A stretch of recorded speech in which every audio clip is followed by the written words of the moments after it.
আসসালামু আলাইকুম।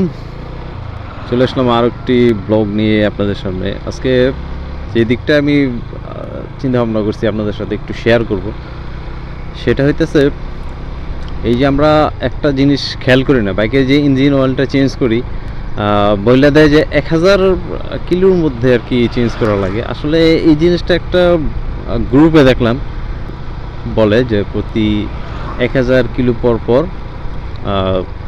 Engine oil মানে পরিবর্তন করার জন্য বলা হয়। আসলে এটা কতটুকু যাচাই বা কতটুকু সত্যি আমি সঠিক এখনও বুঝতে পারতেছি না। কারণ আমরা যেই সেন্সিটিভ যে মোবিলগুলো ইউজ করি, ফুল সেন্সিটিভ যেগুলো থাকে, ওগুলো প্রায় দেখা গেছে 1500 কিলো 2000 কিলো পর্যন্ত আমরা রাইড করি। আবার অনেকে 2500 কিলো পর্যন্ত রাইড করে। আবার যেটা মিনারেল আছে ওটা দেখা গেছে 1000 1500 অনেকেই করে। কিন্তু যেটা সাজেস্ট করে সেটা হইতেছে প্রতি 1000 কিলো পর পর ইঞ্জিন অয়েলটা চেঞ্জ করলে নাকি ভালো হয়। হ্যাঁ, ঠিক আছে, ভালো হয়। আবার অনেকেই দেখলাম বলতেছে এটা হইতেছে মোবিলে আলাদা একটা ধান্দা। কারণ দেখা গেছে একটা বাইক 1000 কিলোমিটার হইতে বেশি দিন লাগে না, খুব অল্প সময়ের মধ্যেই বা অল্প দিনের মধ্যে 1000 কিলোমিটার হয়ে যায়। যারা পাঠাও রাইডার আছে, যারা শেয়ার টেয়ার করে, তাদের ক্ষেত্রে দেখবেন যারা প্রতিদিন বাইক নিয়ে বের টের হয়ে অফিসে যায়, যেখানে যায়, তো তাদের ক্ষেত্রে দেখবেন বেশি দিন লাগে না 1000 কিলোমিটার হইতে। তো অনেকে চিন্তা করে তাড়াতাড়ি চেঞ্জ করে ফেললে ভালো হয়, এটা সেটা। আসলে আমার মতে যেটা ভালো হয়, কিন্তু অনেকে দেখবেন 1000-এর বেশিও চালায়, বাইক সহজে সুন্দর মতো রাইড টাইড করে চালায় টালায়। তো প্রশ্নটা হইতেছে যে 1000 কিলোর মধ্যে কি আছে, আর 1000-এর যদি ওভার চালাই তাহলে কি হইতে পারে পিস্টনের একটু সমস্যা বা কালি টালি বেশি পড়ে যাবে এরকম।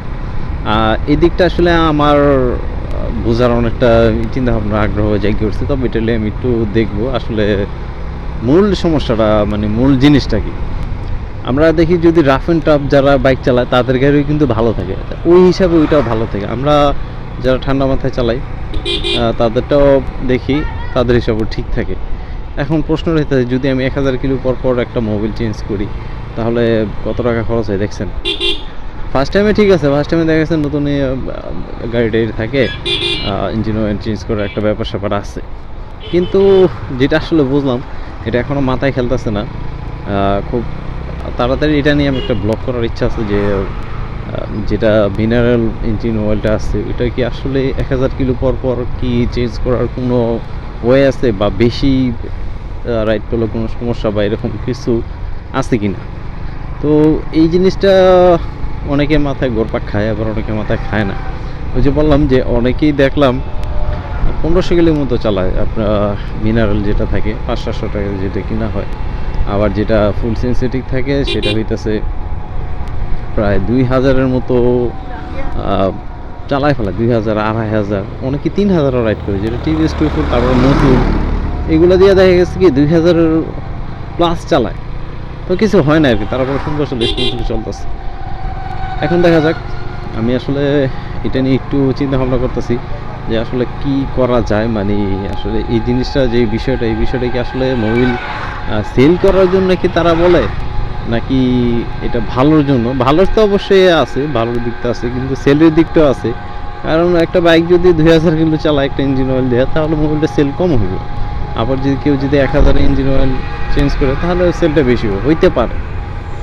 এখন বাদ বাকি সব কিছু আল্লাহ জানে। আমরা তো বাইকটার চিন্তা করি একটু ভালো টালো রাখার জন্য।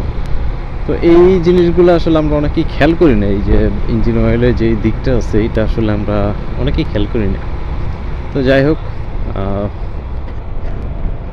ব্লগটা তেমন একটা বড় করলাম না, এখান থেকে বিদায় নিচ্ছি। সামনে আরও ব্লগ নিয়ে আপনাদের সামনে ইনশাল্লাহ হাজির হবো। সকল ভালো থাকবেন, সুস্থ থাকবেন, বিদায় নিচ্ছি এখান থেকে। আল্লাহ হাফেজ।